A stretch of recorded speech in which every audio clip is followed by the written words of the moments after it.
Update करेंगे आपको। पाक बांग्लादेश बिजनेस काउंसिल के क़याम का फैसला किया गया है। बिजनेस काउंसिल के लिए दोनों ममालिक के दरमियान मुआहदे पर दस्तखत कर दिए गए हैं। उमर हयात खान हमें ज्वाइन कर रहे हैं, उनसे बात करेंगे। उमर, ये खुशाइन फैसला है, बताएगा इस हवाले से क्या डिटेल्स हैं?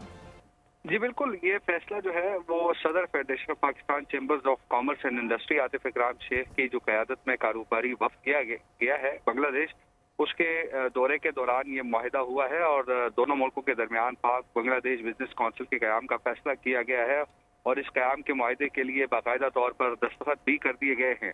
सदर FPCCI आतिफ इकराम शेख और एडमिनिस्ट्रेटिव फेडरेशन बांग्लादेश चैम्बर ने मुआहिदे पर दस्तखत किए।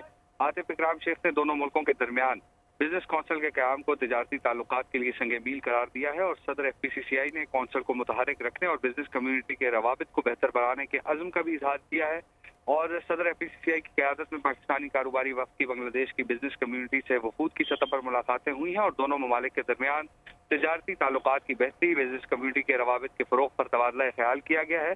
आतिफ इकराम शेख की Bangladesh chamber of commerce and industry की मेज़बानी में मुनक़िदा बिजनेस फोरम में भी शिरकत उन्होंने की है और सदर FPCCI ने बिजनेस फोरम से जो है खिताब में बांग्लादेश को साउथ एशियन रीजन में बड़ी माशी ताकत करार दिया। दोनों ममालिक के दरमियान तिजारती ताल्लुकात की बेहतरी के लिए बिजनेस कम्युनिटी के बाहमी ताउन को भी नागुज़ीर करार दिया और सदर FPCCI ने कहा कि फ़िज़ाई राब्ताकारी, वीज़ा मसाइल के हल समेत अहम तरीन मामलात पर भी जल्द पेशरफ्त करना होगी। बांग्लादेश बिजनेस कम्युनिटी को पाकिस्तान के साथ तिजारती ताल्लुकात को तरजीही बुनियादों पर रखने चाहिए और दोनों ममालिक में ज़राअत, तालीम, टेक्सटाइल्स में दीगर शोबों में तावन के बेपनाह मौक़े हैं और दोनों ममालिक की बड़ी आबादी को मसला नहीं बल्कि एक मौका बनाकर तरक्की के लिए इस्तेमाल करना होगा। ओवरऑल एक अच्छी डेवलपमेंट सामने आई है, अपडेट कर रहे थे उमर, बहुत शुक्रिया आपका।